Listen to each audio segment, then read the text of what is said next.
देश में जब चुनावी माहौल बनता है तो आचार संहिता लगती है, जो नेताओं पर कई तरह की पाबंदियां भी लगा देती है।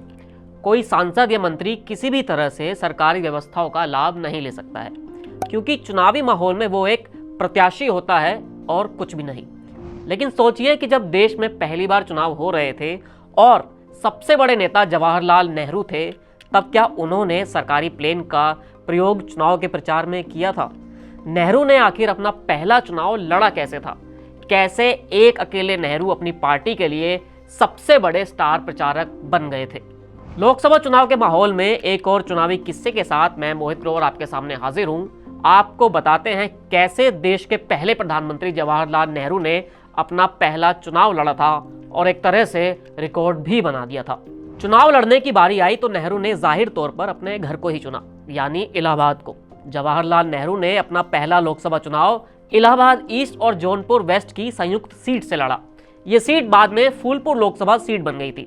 शुरुआत के 3 लोकसभा चुनाव नेहरू ने इसी सीट से जीते थे। कमाल की बात यह है कि शुरुआत के 2 चुनाव ऐसे थे जिसमें इस सीट पर एक नहीं बल्कि 2 सांसद चुने जाते थे। खैर, जवाहरलाल नेहरू उस वक्त देश के सबसे बड़े नेता थे और कांग्रेस का सबसे बड़ा चेहरा भी। ऐसे में उनका जिम्मा सिर्फ अपनी सीट तक सीमित नहीं था, बल्कि पूरे देश में पार्टी के लिए प्रचार करने का भी था। यह आजाद भारत का पहला चुनाव था। दूर सुदूर लोगों में नेहरू को देखने के लिए एक पागलपन था। चुनाव शुरू होने वाला था, लेकिन उससे पहले एक संकट आया, चुनाव प्रचार का।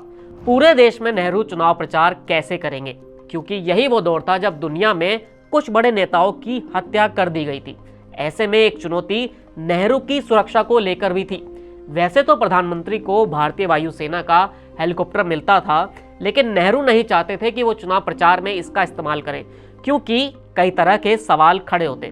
तब इसका एक रास्ता निकाला गया। From Curzon to Nehru and after नाम की किताब में यह बताया गया है कि सरकार ने तब इस मसले का हल निकालने के लिए एक कमेटी बनाई, जिसके बाद यह तय हुआ कि प्रधानमंत्री को सुरक्षा के मद्देनजर सरकारी हेलीकॉप्टर का इस्तेमाल करने दिया जाएगा। इसमें यह भी तय हुआ कि नेहरू अपना किराया खुद देंगे। उनके साथ जो सुरक्षाकर्मी रहेंगे उसका खर्च सरकार वहन करेगी, क्योंकि वो प्रधानमंत्री की सुरक्षा में लगे हैं। साथ ही अगर कोई कांग्रेस का नेता उस विमान में सफर करता है तब उसको अपना किराया खुद देना होगा। इस तरह नेहरू के चुनाव प्रचार का मसला हल हो गया। नेहरू ने अपना चुनाव प्रचार 1 अक्टूबर से शुरू कर दिया था। 25 अक्टूबर को पहला वोट पड़ा था।